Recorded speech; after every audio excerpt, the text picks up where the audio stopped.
Hello, everyone. I'm Guanhong from Purdue University. I'm going to present our paper, Ruler, Discriminative and Iterative Adversarial Training for Deep Neural Network Fairness.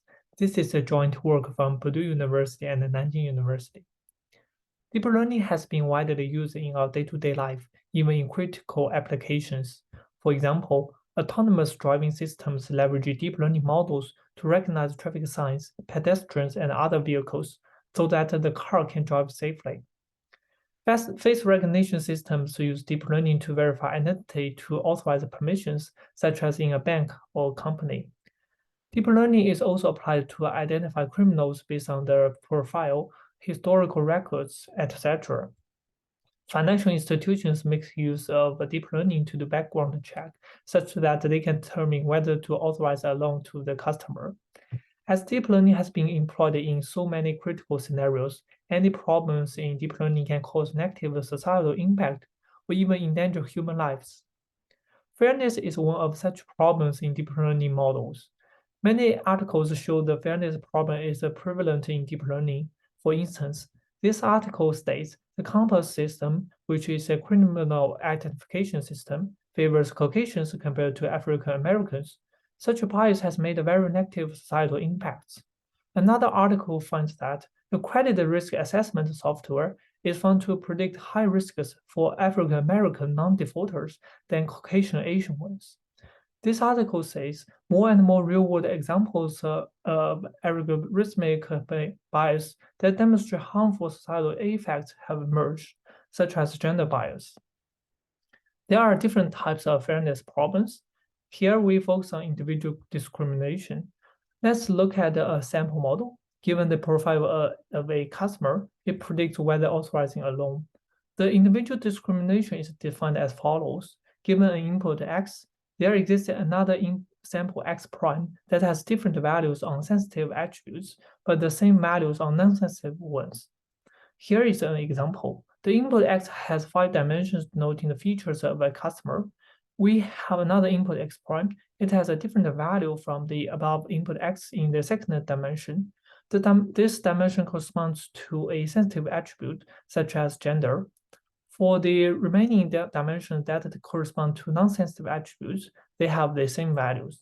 We call sample X prime an individual discriminatory instance, IDI for short, if the model produces different predictions for X and X prime.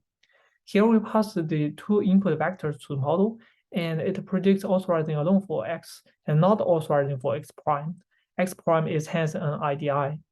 Our goal in this work is to repair the model such that it shall produce the same prediction for 2 inputs if they only differ on sensitive attributes. To mitigate the unfairness resident in deep learning models, it usually follows the following procedure. The first step is to generate individual discriminatory instances, which are samples whose predictions are changed when sensitive attributes are perturbed, as we have seen in the last slide. The second step is to repair the model using these instances. Particularly, we assign the original labels to IDIs and then add them to the training set. A new model will be trained using this augmented dataset. Existing techniques follow this procedure to repair a model. They adversarially perturb input features that can change the output prediction. They, however, do not constrain the magnitude of the perturbation. For example, they may change the feature age from 50 to 10 that can cause the prediction change from authorizing a loan to not authorizing. As we know, during model repairing, the original label authorizing a loan will be used for training. It means authorizing a loan to an age of 10, which is not reasonable. They hence leverage majority voting to assign labels for generated instances instead of directly using the original labels. That is, they train a set of models on the original training dataset without the sensitive attributes, and then use the majority of predicted labels by these models as the final label. Ideally, the generated samples shall be IDIs whose labels shall be the same as the original labels. However, we find more than 40% of the generated samples whose assigned labels are different from the original labels, meaning those samples are not real IDIs, but some arbitrary samples. Using those samples in repairing can hardly improve fairness. Besides, the repair is only conducted for 1 round, as their instance generation process is not cost efficient. There are a few limitations of existing methods. Discriminatory instances still exist in the models fixed by existing methods. They only retrain the model on instances generated on the original model. However, model behaviors change when trained on the updated training set. They do not consider the fairness problem on this updated model. A straightforward idea is to iteratively apply existing method for training. However, it is quite expensive as many generated instances by existing techniques are not discriminatory and their generation process is slow. We observe that the individual discriminatory instance is similar to adversarial example. Here we introduce adversarial example and study applying adversarial training to improve model fairness. Adversarial example adds a small perturbation to the input with a small bound. It aims to flip the prediction of the input, which is similar to a discriminatory instance, but it does not differentiate sensitive attributes. Adversarial training is a widely used technique to improve model robustness against adversarial attacks. At each training step, it generates adversarial examples with respect to the current state of the model, which are used to train the model. We directly use an existing adversarial training method to repair a model, and this figure shows the results. The x-axis denotes the training epoch, and the y-axis on the left shows the test accuracy, and on the right, the unfairness. The blue line shows the change of unfairness during training. You can see after 4 training epochs, it is close to 0. This means the potential of adversarial training in mitigating unfairness. However, it leads to non-trivial accuracy degradation. For this studied model, the test accuracy drops from 84% to 76%.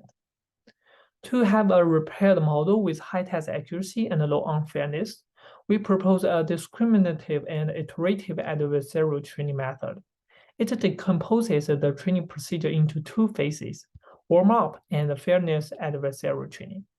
The warm-up phase is the normal training procedure. Given the original training data, the model is trained on this set.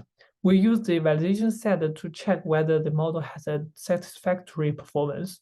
This ensures the trained model has a reasonable prediction accuracy. This model is then used in our fairness adversarial training.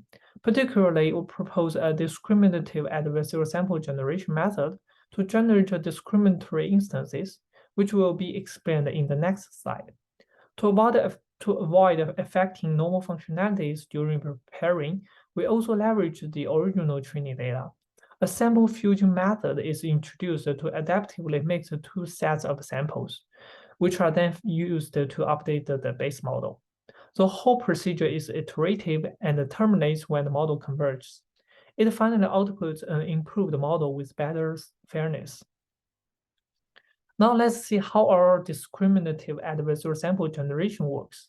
As we discussed earlier, when generating discriminatory instances, existing methods require a coupling sample that only differs on sensitive attributes from input, and they only perturb 1 single sensitive attribute at a time, which makes the generation procedure less cost efficient. Also, they do not constrain the change on non-sensitive attributes, causing many generated samples not true discriminatory instances. We address these problems by relaxing the conditions in the definition of individual discriminatory instance. Specifically, we allow any perturbations on non-sensitive attributes with a small bound, ensuring the generated samples are legitimate. We do not constrain the magnitude of perturbations on sensitive attributes, as they want to explore all possible discriminatory scenarios. Multiple sensitive attributes can be perturbed simultaneously by our method. The second important component of our training is sample fusion, which is to guarantee normal functionality. As we know, directly adopting adversarial training leads to non-trivial accuracy degradation. Training on discriminatory instances without a careful design may compromise the normal functionality. To maintain the accuracy, we limit the number of discriminatory instances in each training batch, for example, 30%. In addition, since there are only a limited number of samples in the original training dataset, missing any of them during training may lead to low accuracy. We encourage incorporating all original samples in each training epoch. Particularly, we leverage a queue to monitor the usage of samples. We conduct the evaluation on 4 datasets, and the results show our method can achieve 97.86% fairness improvement, surpassing 3 state-of-the-art baselines. We are also able to completely eliminate the unfairness problem for 3 cases, where all 3 baselines combined can only eliminate 1. Our technique is also cost efficient, taking only 0.015 seconds to generate an instance, which is 10 to 15 times faster than baselines. Our code is available online. Our technique is related to other existing fairness testing works. Due to time limit, I will skip this. Please see our paper for detailed discussion. Thank you. I'm happy to take any questions.